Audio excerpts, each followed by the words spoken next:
You guys, so I am harvesting sweet potato slips right now, and I wish I would have thought to do a video before I took the slips off, but yeah, I'm harvesting off of this sweet potato right now, and there was so many slips on them. I already took off, there's like 9 here, but check this out.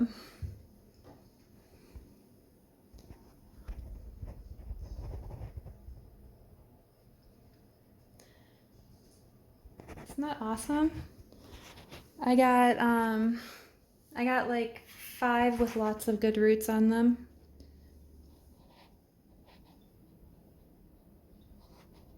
Oops, if I can get the video. And then a few without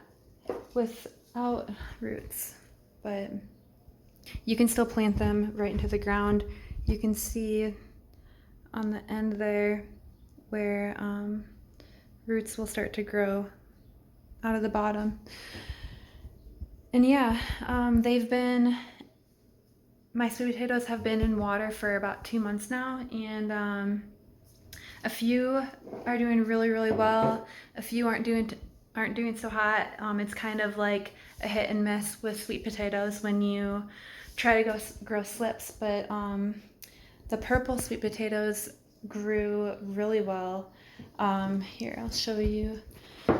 Like I said, this one I've already taken nine slips off of, and it grows roots at the base and slips off the sides and the top.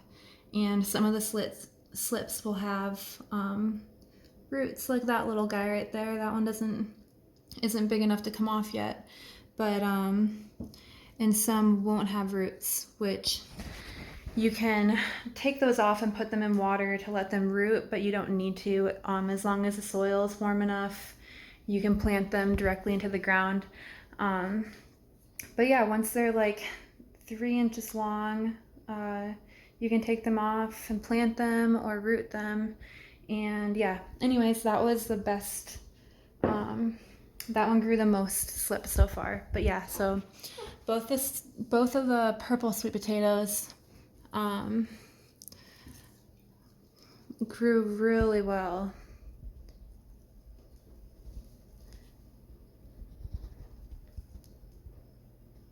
It's so pretty. And my Japanese sweet potatoes, a couple of them are growing some slips on them. Oh man, I'm horrible at this filming. Like, that one's growing really well.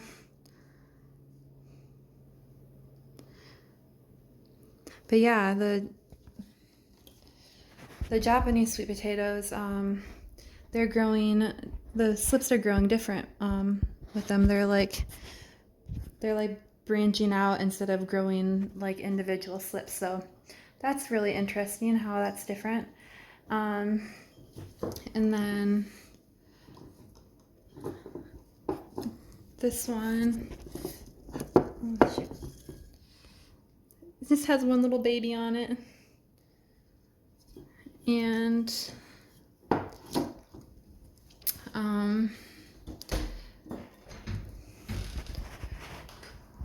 this one has a couple little teeny slips starting,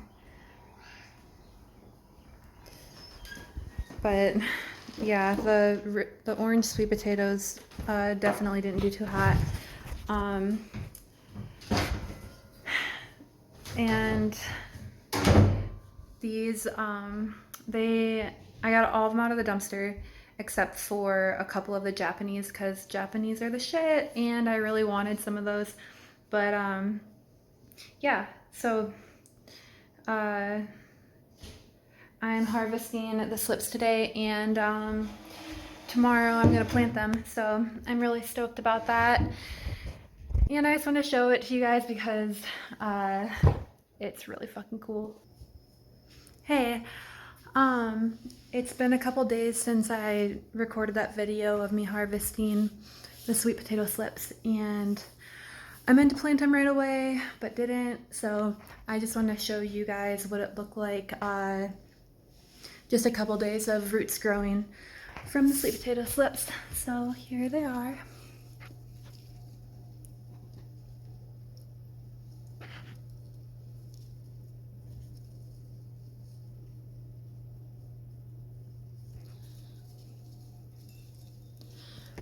They grow really fast. And then the other thing is that I have an aphid infestation on most of these. Yeah, check this out. Let's see if I can get good focus.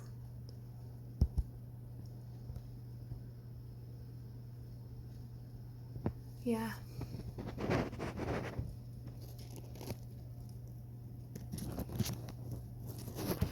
Like they're mostly on the slips that are still attached to the sweet potatoes.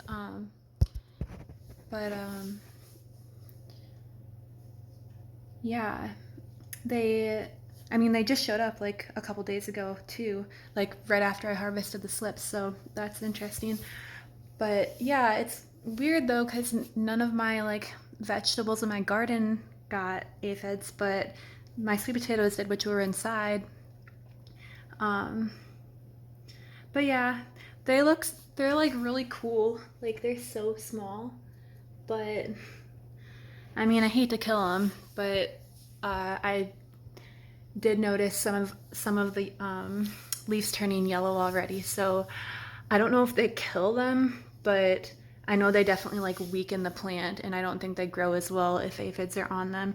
So I'm going to try to just like spray them off with water really well, and then I'm going to plant dill around it, and the dill attracts other bugs that kill the aphids. So hopefully those two things work. If not, I might do like a neem solution. Neem disrupts the hormonal balance in the aphids, so it kills them. Or a castle soap solution. My friend Yumi recommended that to me. It worked for her, so I don't know if I want to use soap, but I think I'll try neem first and then the soap. So I got the sweet potato slips planted, and yeah.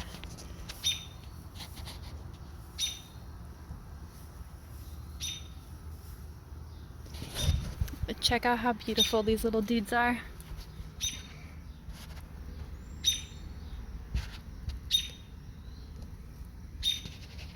This one is super long already.